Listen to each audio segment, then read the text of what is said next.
So today I wanted to do a book review of The Richest Man in Babylon. I just finished reading this book last week, so I thought I'd give a little overview about what I thought about it and if I think it's a good read. Now, this book was written in 1926, I believe, so it has been out for a pretty long time.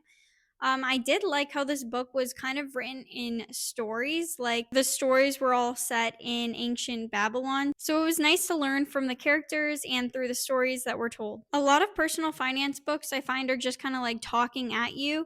So I did like how this one kind of had some stories that kind of went along with the lessons. I think it makes it a lot more interesting and digestible to read. And then, even though the book was written so long ago, I think it does still have a lot of really good lessons that can be used today. One of the biggest lessons through the book was saving 10% of everything that you make after taxes and everything for yourself, and then using that 10% to invest and grow your wealth. And then taking that other 90%, and that is what you use for your household expenses. So everything from your mortgage to your food to everything that you buy, you kind of modify your lifestyle so that it fits within that 90%, and then you always save that 10% for you.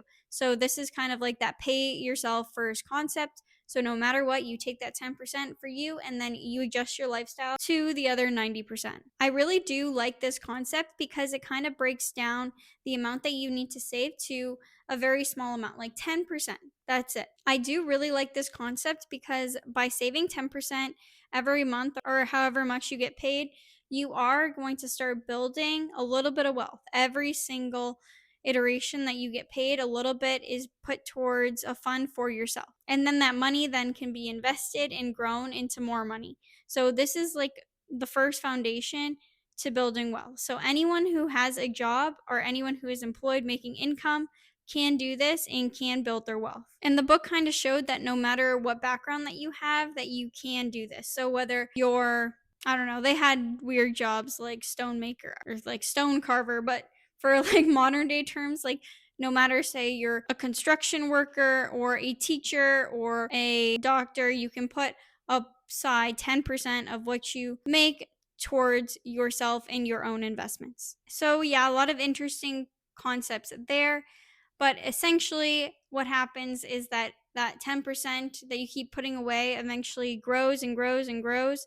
And then before you know it, it is a substantial amount of money. And then it makes you feel better because you know that you had that in your back pocket. So if something did happen, that you do have that safety supply. And then just don't live above your means so you're able to do this. Like, don't push yourself to such a point that you can't put away 10%. And just put that 10% away first and then plan your lifestyle around that. And then some other concepts is just like always being ready for an investment opportunity. Like, we will get lucky every once in a while in our lives, like something will come up that is a good opportunity, and just making sure that you're ready and can capitalize on that opportunity, that is pretty important, so you're ready and you can take advantage of that situation. Another huge lesson that I got from this book and that I've been hearing a lot recently is how important hard work is in not only being happy but building wealth. So one of the stories in the book is about a slave who works very hard at what he does to where he can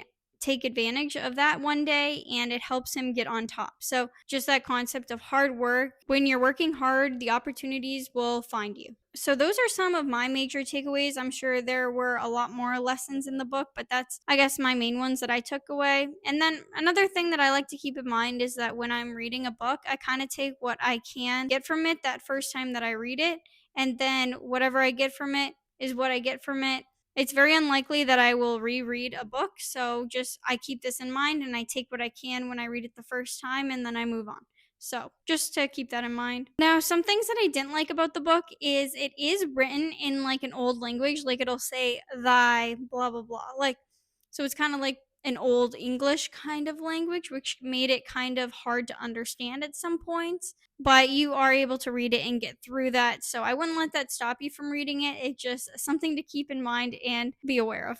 I did like how the book went over how important your character is and how important it is that you maintain that and show up to be the best version of yourself and be honest with people that you owe debts with or that you need to figure some stuff out with. So just, I did like how it went into that and the viewpoints it had on that. Overall, I do think it was a pretty good read. I did get a lot out of it. And like I said, not many finance books have that story mentality. So I did like to read the stories and learn the lessons through the stories. So I would recommend this book to anyone looking to further their understanding of investments and hard work and how you can get ahead in life by doing those things. So definitely recommend it. I do think it is one of those timeless books that anyone can get something out of. So let me know if you have read it or are going to read it and any takeaways that you get from the book.